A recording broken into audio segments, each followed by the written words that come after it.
Hey everyone, and welcome back to my channel. Today's video is going to be the reaction to my 5-star prediction video that I did back in April. So a few months ago, I made a 5-star prediction video and I talked about 10 books that I thought I was actually going to be giving 5 stars to once I got them read. And I actually finished reading all of these way before I thought. I had given myself a year to read those 10 books, but I actually finished it just this week. I finished my last book and I actually really liked making the 5-star prediction video. So I definitely want to do more in the future, but I think I'm only going to be doing 5 next time, for each one, so I can make them more often. If you like seeing these 5-star predictions, let me know down in the comments, and also let me know if you would like to see the follow-up as a vlog style, because I feel like that would be kind of interesting. If I tell you 5 books that I think I'm going to rate 5 stars, but then instead of just sitting down and telling you what I rated them and why, I would vlog my actual experiences of reading those books and my live reactions, and then put it together in a reaction video, just to see if I actually gave those 5 stars. So if you're interested in seeing that, let me know down in the comments if you want to see the vlog type or if you like these sit down videos. But we're just going to go ahead and get right into the video. Hopefully I can remember even what all these books were about, because I am so bad at remembering this kind of stuff. So I don't think that these are in order. I just have them written down of how many stars I gave all of them. And so we're just going to start with what I have written actually in my journal. And the first one was Neverworld Wake. This was a dystopian sci-fi novel, and I actually just read it last month, and I ended up only giving it 3 stars out of the 5. I think it was one of the reasons because it was YA, but it was a time travel, so it almost reminded me of the Groundhog Day, where I think it was 5 or 6 teenagers. They end up getting in a car accident, but instead of dying, they're in this really weird lull of a world where they all need to get along, and they all have to vote on one person that's going to be the person that can stay alive. And if they don't vote, they keep living that day over and over again.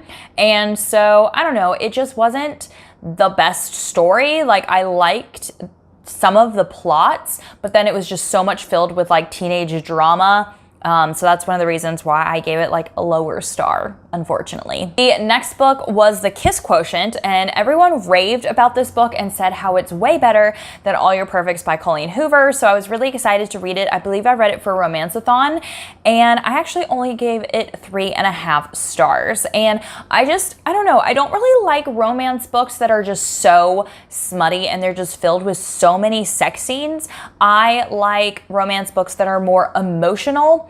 I don't know. I think that's why I'm a big fan of Colleen Hoover, is because her books really make me cry and feel emotions, whereas, there's a couple sex scenes sprinkled in. But with The Kiss Quotient, I just didn't feel as connected with the characters, and I just felt like I was so bored with all the sex scenes. So that's one of the reasons why I only gave it 3.5 stars. Next book that I read was The Cabin at the End of the World, and this is one of the ones that I gave 5 stars for.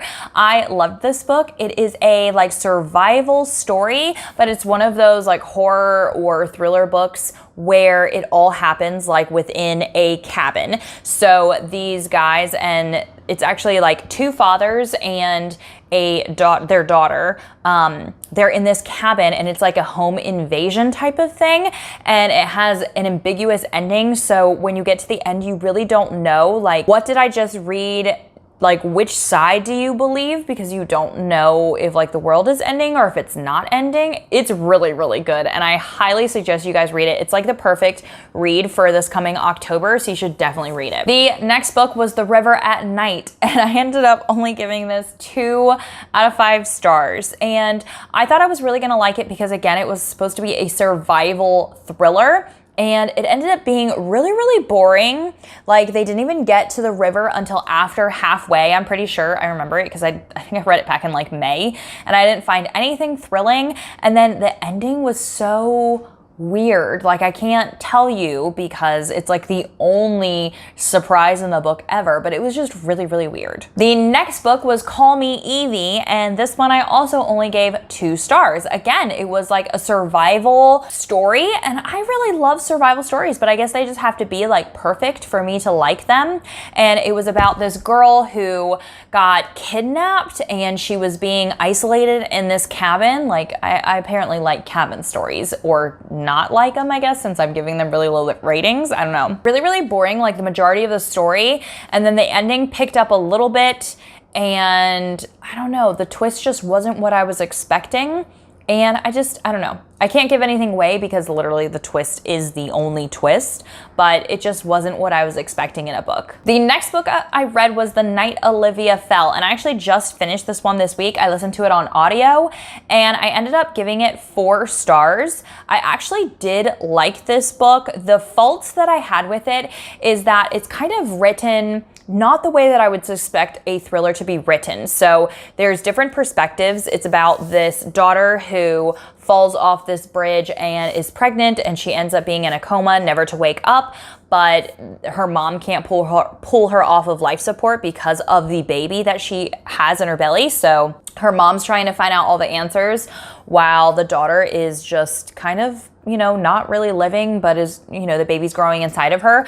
It was super, super emotional, but the thing is like it would flip-flop back and forth between past and present with like the daughter's point of view and the mom's point of view. But all of the twists were revealed. Like, I don't know, it's hard to explain. It was like the daughter, it would be the past, and the daughter would be like saying something and like would tell you like something that happened. And then the next chapter would be like the mom in the present saying about how like, oh, I don't know, like what if this is the person? But like you already knew it wasn't the person because of the chapter previously had already told you like the answer to the twist. It was like completely backwards. So I felt like there weren't any twists throughout the whole book just because of the way it was written. I feel like it should have been flip-flopped, so that way it would have been the mom being like, oh my gosh, I wonder if this is the person. And then it would have been, you know, flipped to the future or to the present and had the answer of whether or not it was that person, if that makes any sense. But other than that, I still gave it 4 stars because the ending was so emotional. Like, oh my gosh, I was crying and driving at the same time. It was so emotional. I feel like it's more emotional for me because I deal with infertility and, you know, I don't know. It was just really, really good. The ending part was. So it's still a great, great read. It just wasn't written the way that I expected. Otherwise, it probably could have been a 5-star read for me. The next book that I read was After I Do, which this one definitely was a 5-star read. I love Taylor Jenkins Reid's like romance novels, and this one is about this husband and wife who has to separate for a year because they're just dealing with a lot of stuff. Like they just don't really like each other anymore, and they're not like connecting anymore. They're not spending quality time together. They're just fighting. So they take this like year off where they don't get divorced, but they're separated and they can see other people, but they're not allowed to talk to each other for a year. Oh my gosh. This was again like so emotional. I actually listened to it on audiobook as well, and I was like crying and driving again because it was like so depressing. Like there were so many parts that were so depressing because it felt like real life. Like I could see something like this happening in real life, and I think I appreciated it more because I am married. I don't know if people that aren't married or have never been married, like I don't know if they would appreciate it as much, but I loved the story and the ending was perfect, and it was just, I don't know, it was great. I just love it so much. The next book that I read was Lock Every Door, and yes, this was not a 5-star read for me.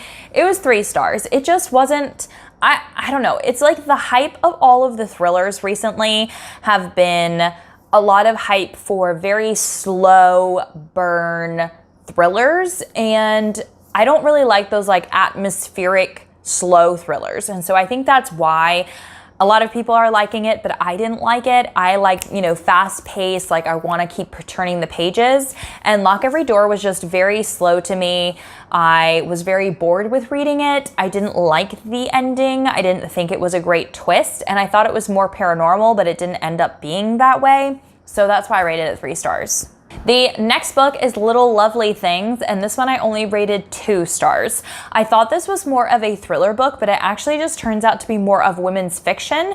So again, there were no twists at the very beginning. It tells you exactly what happened. These children got stolen from a car, but they tell you who stole them, why they stole them, when they got stolen. Like, all of this information is in the very beginning of the book, and then you're just reading about the mom's guilt like for the rest of the book. So I felt it was very, very boring for me. And then the last book is Recursion, and I rated this 4 stars, so it wasn't too far off.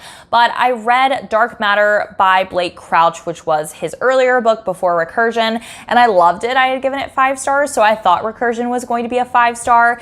It kind of reminded me of Dark Matter because it's still about like time traveling, but it was a lot more confusing. I feel like it would be better in movie form just because the back and forth, like they literally time traveled like so many times in this book, and it was just really hard to keep up with everything that was going on. So I feel like a more visual like TV show or movie would have been better for this book, but it was still pretty good with a 4 star. That is all for my 5-star predictions. Let me know again if you would rather see a vlog type of reaction, especially since I'm cutting it down to only 5 books to be in my 5-star predictions, because I would like to do the vlog style, and that way I can tell you my thoughts. It's really hard to remember exactly what I thought about these books and why I rated them when I literally read them back in like April and May. But I hope that you enjoyed this video, and definitely let me know down in the comments if you've read any of these books and if you agree with my rating or disagree with my rating.